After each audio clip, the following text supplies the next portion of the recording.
একটা ছবি যা অজস্রবার দেখলেও সবটা যেন আত্মস্থ হয়ে ওঠে না। আমি দায়িত্ব নিয়েই বলছি, বহুবার দেখলেও আমি আজও সম্পূর্ণভাবে এই ছবি বুঝে উঠতে পারিনি। Welcome to film culture. Shutter island শুরু হয় একটা খুব সাধারণ তদন্ত দিয়ে।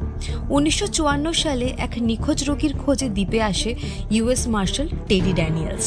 কিন্তু ধীরে ধীরে কাহিনী এমনভাবে জটিল হয়ে ওঠে যে সত্যি আর মিথ্যের সীমারেখা মুছে যেতে থাকে।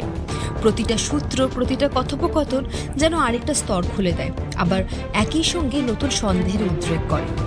লিওনার্দো ডিক্যাপ্রিও টেডির চরিত্রে এক অসাধারণ মানসিক ভাঙন তুলে ধরেন, যেখানে লড়াইটা আসলে নিজের ভেতরে দানবের সঙ্গে। গল্পের এন্ডিং চমকে দেওয়ার জন্য নয়, বরং সমস্ত ঘটনাগুলোকে নতুন করে ভাবতে বাধ্য করে।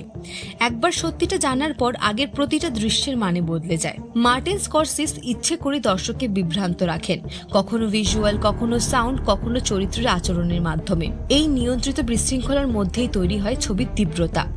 আইল্যান্ডের আবহ, ঝোড়ো পরিবেশ আর ক্লস্ট্রোফোবিক সেটিং সব মিলিয়ে এক অস্বস্তিকর অভিজ্ঞতা তৈরি করে, যা শেষ পর্যন্ত গিয়ে এক গভীর প্রশ্নের মুখে দাঁড় করায়। শাটার আইল্যান্ড তাই শুধু একটি সাধারণ থ্রিলার নয়, এটি এমন এক সিনেমা যেখানে গল্প, টুইস্ট আর পরিচালনা মিলে এটাকে চিরস্মরণীয় করে রাখে।